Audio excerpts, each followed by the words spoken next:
Yes, but I can confirm it's a major injury with Michael McGovern. It's a hamstring tendon here, and it's not decided if he needs a surgery or if he can handle it in a conservative way. It looks a bit like he doesn't need a surgery, but he will be out for, probably at the moment you would go for 12 to 16 weeks, so 3 or 4 months. Let's be honest, he won't probably be able to return back before April, perhaps even end of April, May or something like this. So you miss, if not the whole second half of the season, at least the major part of the second half of the season. So and of course, a big blow for us, big blow also for him. But he's done fantastic in the games he's played, and I'm pretty sure that he will come back as quick as possible and also as strong as possible. Because Michael is always a fighter, and he will keep going, and he will come back pretty strong. And I think there's also a chance for him to play a big tournament in the summer, and I hope he can return pretty soon. Again, in the next days, we will have to make a decision if he needs a surgery or if he can go the conservative road. But of course, he's out for tomorrow. With Tim Krul, like I expected. So I expect him. I told you, expect him to be back for the FA Cup game, really fully fit. Also then to have the chance to have this one game before the second half of the season starts, and he is then also a bit in this rhythm with the FA Cup game and then back to full strength, so that we can attack the second part of the season with him. So that's what I expected. Some good progress in the last days. There's a slight chance we still have more than 24 hours that he's perhaps even already involved tomorrow. I can't confirm it right now. So the last days were quite good. He was out. He was on the training pitch, worked with our goalkeeper coach. We have another session today. So there is also a solid, reliable chance that he is perhaps also on the pitch for us tomorrow, but I can't confirm it at the moment. So let's wait how the training session develops. So we won't take any risks. That's what I can promise. So but Tim is also experienced enough. If he says after this session today, no, I'm ready to go and I can start, I will start him. For that, he's too important for us.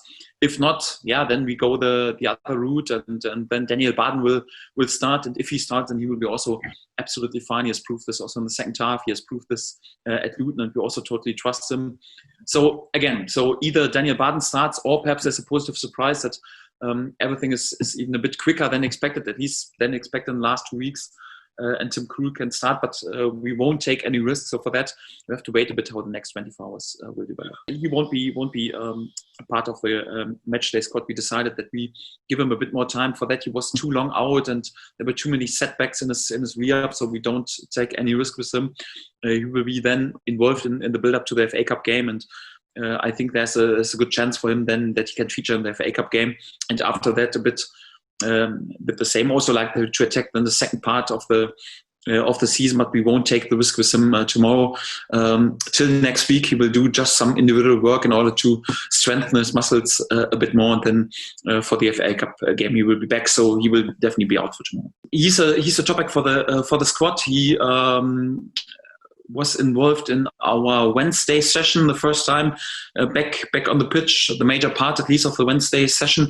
And if he then is able to handle the load during the session today, then he's not a topic for the starting lineup, if I'm honest, but he could be a topic for the match day squad. So let's wait how it will develop over the session this afternoon. Good news with him. So the last days he didn't show any symptoms. He was able to handle the training load, and it seems he's back. Not in his full rhythm. He was also out for 3.5 weeks. So for that, not a topic for the starting lineup, but definitely a topic for the squad. Also some good news. We will stay a bit careful in our prediction, because it's a pretty complicated injury or illness, or however you want to label it. But he also had some good progress during the last 2.5 weeks. He was also integrated in parts of the team training already during this week. So we will have 3 or 4 more individual days on the training pitch, but also with the ball, with some running stuff. So at the moment, he is in a much better condition, and we also hope to have him back in on the training pitch for the build-up for the FA Cup game. So he could be also a topic then for next week for the FA Cup game, and then hopefully also back to fully fitness for the second half of the season. Yes, with Sam Byram again. So I don't want to put any pressure on his shoulders. We give him all the time that he needs. He's still struggling a bit with already to do some running stuff. So it will definitely last a while, and it's difficult to predict with him. Bali Mumba and Onel Hernandez a bit ahead of Adam Ida, so it looks quite good. They are doing already a lot of stuff, a lot of running stuff, and also stuff with the ball on the training pitch. And there's also a chance that already in the early days of January right now, perhaps already in the end of next week, perhaps, that they will be re-involved in parts of the team training, or perhaps already in the team training. So both of them are not too far away. With Adam Ida, I think it will last perhaps 2 weeks longer. But also with him, he was on a good way during his re-up. So also more or less good news with all of them. So it looks like the beginning of the second, at least in the beginning of the second half of this season, we are in a quite good position in personal terms. No problems for the game. So my reaction is, first of all, to send them all our best wishes and regards, and hope that they will return back to full fitness, and wish them all the best in terms of their health.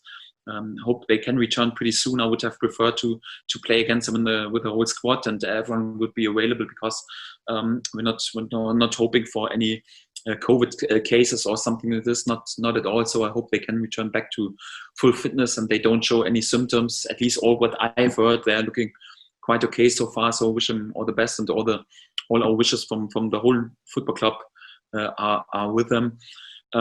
In general, we're living in this time. So football is more or less a small part of the society, and this pandemic is still around. It's still a topic, and of course you would expect that there are COVID cases. So it can happen pretty quick, and we have to deal with it. So it's important also to go further on. Everyone has to expect during these times.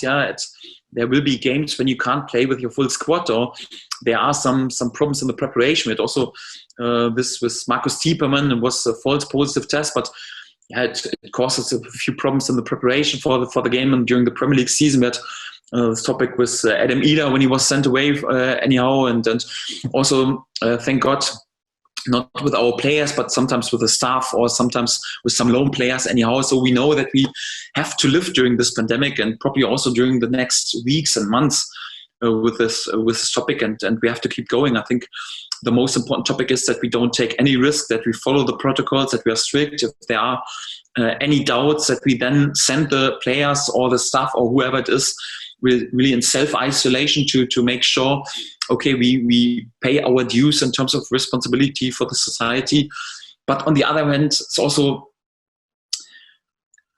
important not to oversize perhaps the problem a bit. It's our responsibility to keep going, and there are much more important business. When I think about the essential business for the society, like supermarkets or whatever, I'm pretty sure there are also sometimes 1 or 2 cases with their employees, and they have to keep going, and they have to stick to the protocols. And this is also what we have to do. We have to stick to the protocols, but also show our responsibility. Then we need to deliver some other topics than just this pandemic. We need to cheer the life of the people a bit up, and give them some other topics to talk about. And there's no better topic to talk about than football, the most beautiful sport in the world. And for that, I think we have a great responsibility to go through these difficult times. Although it's also for the players, or for the staff, or for all the clubs, not easy sometimes. To deal with all these topics, to go further on, to play in empty stadiums, but this is our responsibility at the moment, and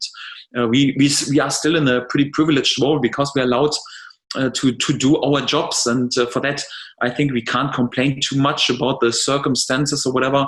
I think it's important to go further on. For that, I don't see any risk for the game tomorrow, or also for the next games. I think it's important that we keep going, and we are a bit like a role model. We take it serious and are careful and are strict to the protocols, and we are disciplined, but also we keep going, because life has to go further on, and hopefully in a few months' time the situation is much better.